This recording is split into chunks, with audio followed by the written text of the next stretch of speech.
Hi guys, welcome back to the channel. Welcome to yet another vlog. This is my 2016 Elite i20, which has done around 82,443 kilometers with regular intervals of service from Hyundai. So this video is about a hose pipe that is damaged, which is the intercooler inlet pipe. Because of that, I've stopped the vehicle for a few days. I checked out what is the status from the showroom as well, if I can get the part replaced and all that. So to come to that, when I inquired in the service center, they said that it will take around 12 days to get the part from Chennai or from wherever, because they do not have it in stock. Now coming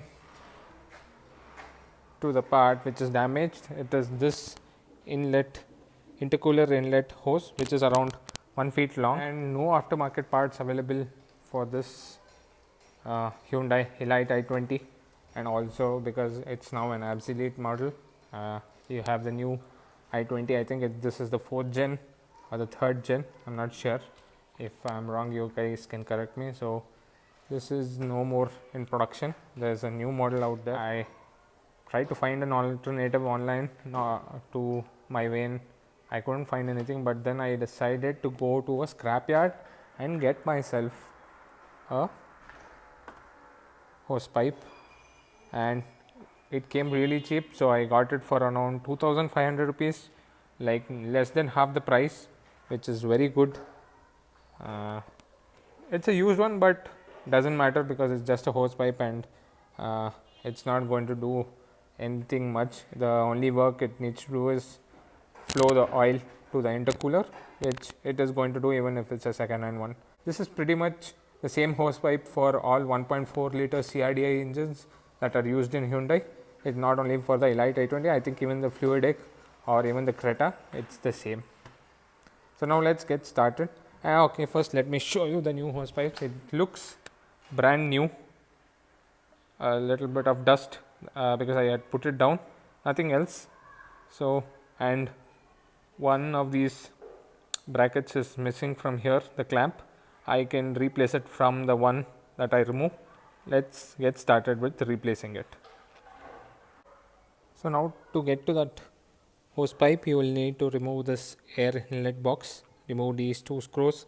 So I think they missed one of the screws when they did my AC repair. No problem, I can get that. I think it cost a couple of rupees, and put it back. You need to remove this, and also you need to remove this plug here so that you do not damage it, which I've already done. I think this is for the air inlet, and there's also some these screws here which you need to remove so that you can get this air inlet box out. Probably it's a plastic piece, it should not be a great deal. Then you need to unscrew that clamp there and unscrew this clamp here and fix it back. So let's get started. Let me unscrew this.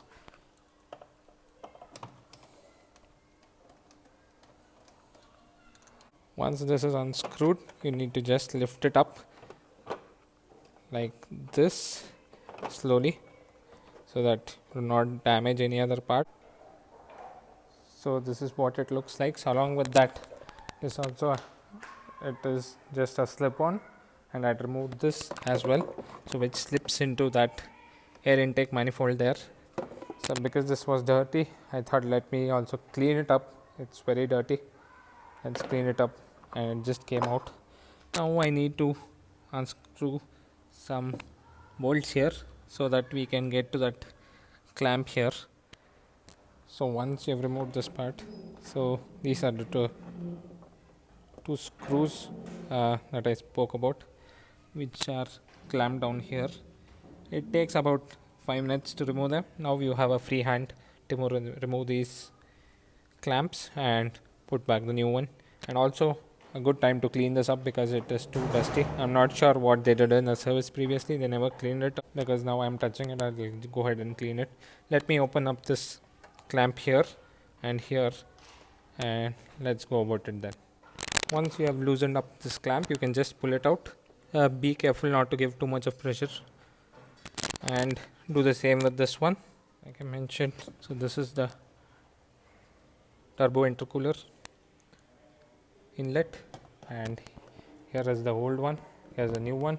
I do not have this clamp. I need to remove the clamp from the old one and fix it back into the new one and push these things in, but I found it a little difficult to remove this one because there's quite a bit of gap when you put it in, so you do not have enough space to wiggle it out. It would be better if you could open up this air filter inlet and then try to fix it. It would be easier and it would make things much easier and you can do it quickly, but now that I've gone ahead and removed it, I'll probably just try to fix it without removing this air filter inlet. So let's change the clamps. So before we go into changing the clamps, let me show you what is that I'm speaking about, what is damaged. So here is the little crack, you can see it, this is opened up. I'm not sure is this because of the heat or due to anything else, probably due to age. So here is the part number if somebody wants it. It's 2874 2A741. Don't hold me against it, but this is what I see. As it was getting a little too cramped, I removed just this, unscrewed this a bit, made it loose and removed this air filter and removed the air filter, and I got a lot of space and just fit it back in like this. So now we are good to go. Let's tighten up these clamps and we should put back anything together in the next 5 minutes. So I have tightened up these. So this has gone behind, but I left it there because I didn't want to remove it again. It makes no difference at all. And this one is here, which was probably here the last time. That is fine, but they're back. And only the tools that I needed was this flathead screwdriver, 10 size spanner, and also a Phillips star screwdriver, the bigger one, not the smaller one, just to open that up. So this is all you need if you want to change the the intercooler hose on the CRDI Elite i20. So now let's put these back. First, let's go ahead and put this clamp back after cleaning it, and then we'll go ahead and put the air filter intake and the air filter back.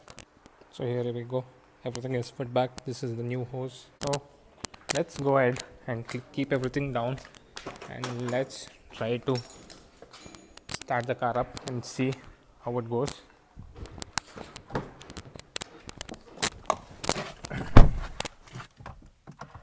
Let's see if there are any error signals.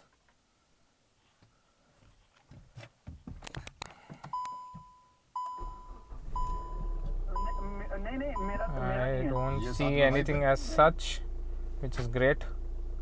Only handbrake and the auto headlamps, which if I off, remove the handbrake, all good. So let's, because this is car is sitting from 2 days, let it warm up, let the engine warm up for a minute or so, and then I'll go ahead and rev it and see, and also go for a test drive.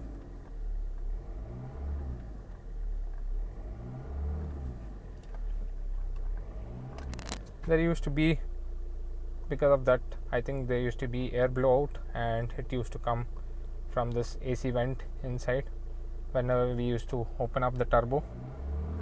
I'm not sure if that is going to happen now. Let me take it out for a spin and let us see. So guys, got the car for a quick test ride and it's all working fine. Even when I open up the turbos, the old noise which used to come from these AC vents is now not coming, which is a good sign, and the car has been fixed. Thanks for watching this video, guys, and if you like the video and want to subscribe to the channel, please do hit that subscribe button and click on the bell icon to get notifications.